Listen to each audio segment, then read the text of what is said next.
Sivaya Nama, Tiruchitrambalam. Welcome back to our discussion on Sokkanatha Venba. Today, we are going to look at the verse 27. The verse goes this way. Pirindhen Malathu unathu perarulinale arindhen unai nandra.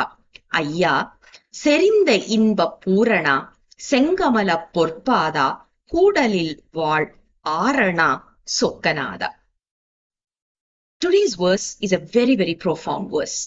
If you're planning to sit for meditation, recite this and then continue with your meditation in order to seek his blessings.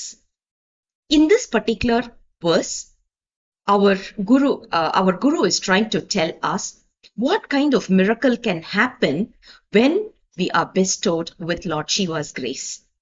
First thing, what is tying us down is the bondage.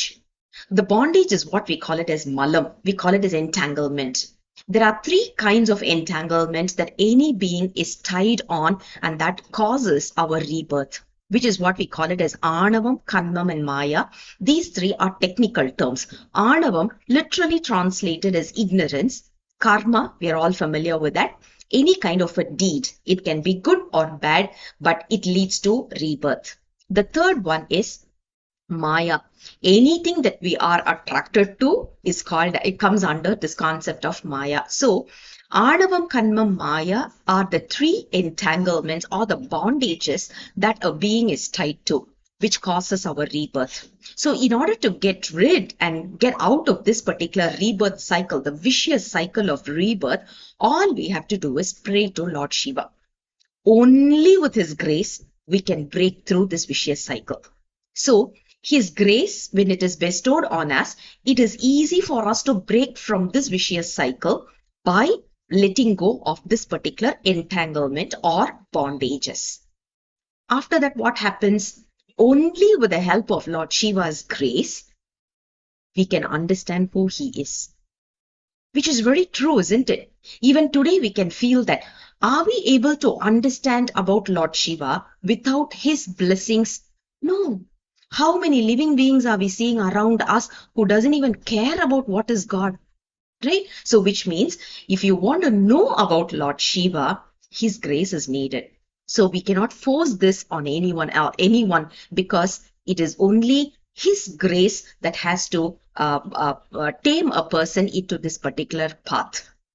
So, Lord Shiva's grace is needed in order for us to get rid of this entanglement. Lord Shiva's grace, once it is bestowed on us, once we get rid of this particular entanglement, we will start realizing who he is. Fine.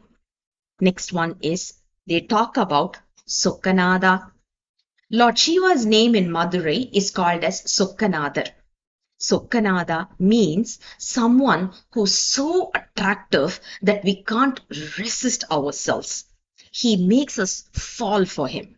Sokkanatha, who is he? He has or he is in the form of happiness, bliss. I don't think we can use the word happiness over here. Probably it is bliss. The reason is, there is, say for example, today morning we were so happy, we were like laughing like anything for 1 hour. Immediately we will say, oh yeah, looks like I have laughed a lot. I'm going to cry. I'm going to be sad in a while. Sometimes we say, oh yeah, yesterday whole day I was so happy. I knew it then itself. Today I'm going to suffer. All the happiness that we are going through as of today, is it permanent? No. We are able to see equal amount of pain the next very moment of our happiness itself, isn't it? Which means, which also mentions or makes it very clear, our happiness is really temporary. So what is the long-lasting happiness? How does that come to a person? It is only by Lord Shiva's grace, because he is that happiness. Whenever we talk about permanent blissful state, the permanent tranquility state comes only when he bestows his wishes on us, because he is full of bliss. He is what bliss is all about. In other words, he's synonymous to bliss. Next one, he is the one who lives in Madurai, the place called as Madurai as of today, in the form of Veda. So where did Veda come from? Lord Shiva. What is Veda? What is the form of Veda? Lord Shiva. What is the meaning of Veda? Lord Shiva. So which means Lord Shiva is what we are talking about as of today in the form of Vedas. Not only that, his beautiful feet, that is something we need to really dance upon. His feet is so beautiful in the form of lotus, and it is golden in nature, golden color or the quality of gold. Whenever we talk about gold, say for example, I'm having kilograms of gold.